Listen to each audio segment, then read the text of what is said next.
Here is the quote from the Speaker of the House. There is insufficient evidence at the moment to initiate formal impeachment proceedings against Joe Biden. So after hearing what he just said, now you have it from the Washington Post as well. You have the tweet from Mike Cernovich. He says, "Congratulations, everyone."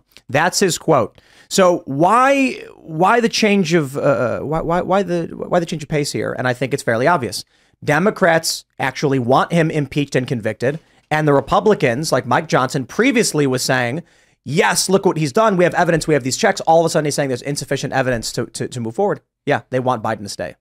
Yeah, it's kind of hilarious that the Washington Post headline is sort of scolding Mike Johnson for not moving forward with the impeachment we all theoretically wanted for a while. But it just goes to show you the DNC absolutely hates Biden.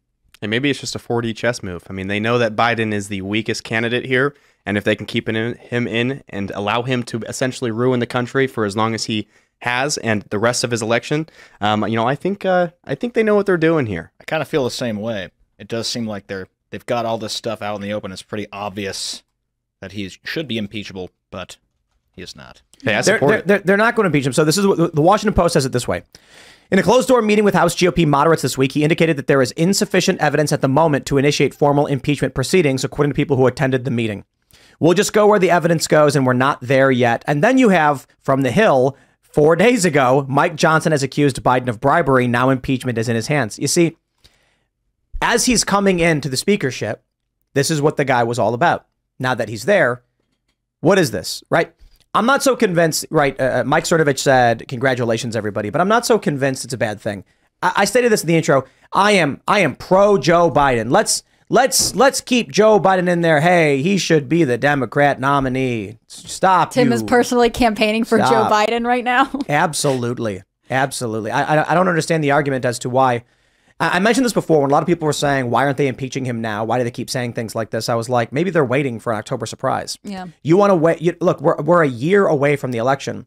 That's an eternity in an election. I mean, judging by metrics on view counts on videos, right? We're going to get a month out. It's going to be nuts. Everyone's going to be watching, eyes glued to everything. You want to maximize the story. You impeach him right now. The story disappears in 3 months. And then what?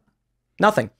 I'm assuming the Republicans, I assumed they would probably they would move for an inquiry and then impeach him some way down the line. Now I'm thinking they're not going to impeach him at all. And I'm all for it. Let him stay. It seems like they're just using him as a shield. Yeah. Scapegoat down the line. Well, and if Biden got impeached and Kamala became president, it actually would potentially set her up for a run for the White House permanently. And I don't think anyone wants that, including the DNC. She's historically unpopular. Right. And I think generally it looks like the DNC ultimately wants to run Newsom. And so impeaching Joe Biden gets them a half step closer, but it's not perfect. The RNC knows that ultimately Joe Biden is their best bet because he is splitting his own voters in every direction you can see. And so even though the RNC doesn't know who they want to run, it's probably going to be Trump. They know that Biden is the best opposition because he'll avoid debates and the American public doesn't trust or like him.